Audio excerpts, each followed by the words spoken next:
Paris অলিম্পিকৰ পৰা অসমৰ বাবে আহিল প্ৰথমটো ভাল খবৰ। কোৱাৰ্টাৰ ফাইনেললৈ উন্নীত হ'ল লাভলীনা বৰগোহাঁই। পেৰিছ অলিম্পিকত আজি লাভলীনাৰ খেল।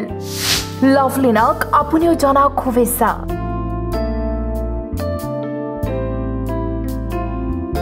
এয়া ৰাজ্যবাসীৰ বাবে পেৰিছ অলিম্পিকৰ পৰা অহা প্ৰথমটো ভাল খবৰ। কোৱাৰ্টাৰ ফাইনেললৈ উন্নীত হ'ল লাভলীনা বৰগোহাঁই।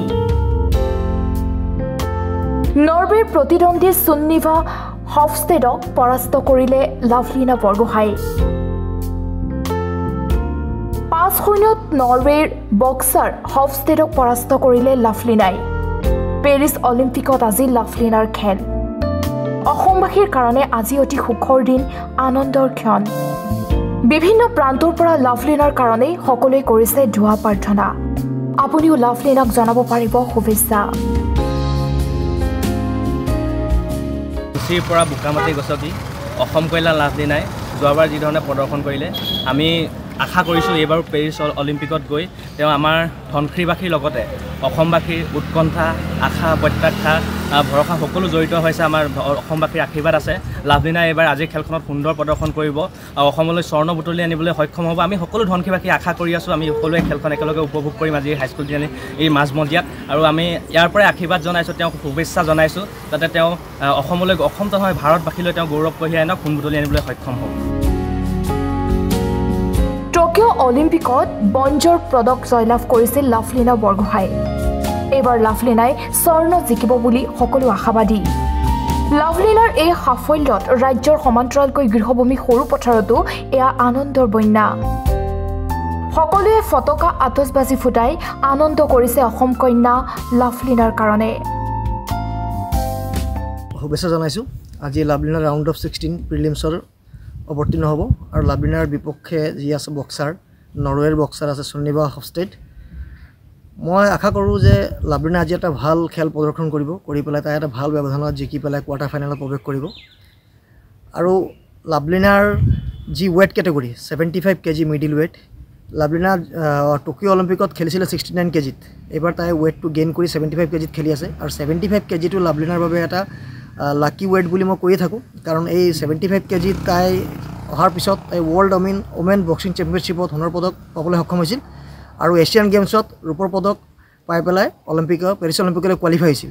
আচলতে শুভেচ্ছা আৰু শুভকামনা জ্ঞাপন কৰিছোঁ। আৰু অসম কন্যা লাভলীনা বৰগোহাঁই ইতিমধ্যে আচলতে দুবাৰকৈ টকিঅ' অলিম্পিকত প্ৰতিদ্বন্দ্বিতা কৰি সমগ্ৰ ভাৰতবৰ্ষ আৰু অসমলৈ গৌৰৱ কঢ়িয়াই আনিছে। আৰু লাভলীনা বৰগোহাঁইৰ যি এই জয়যাত্ৰা, আচলতে লাভলীনা বৰগোহাঁই হৈছে এগৰাকী দুৰন্ত আচলতে যুঁজাৰু। আৰু লাভলীনা বৰগোহাঁই বুকুত আচলতে অদম্য সাহস আৰু এটা শক্তিৰ আচলতে সম্ভাৰ।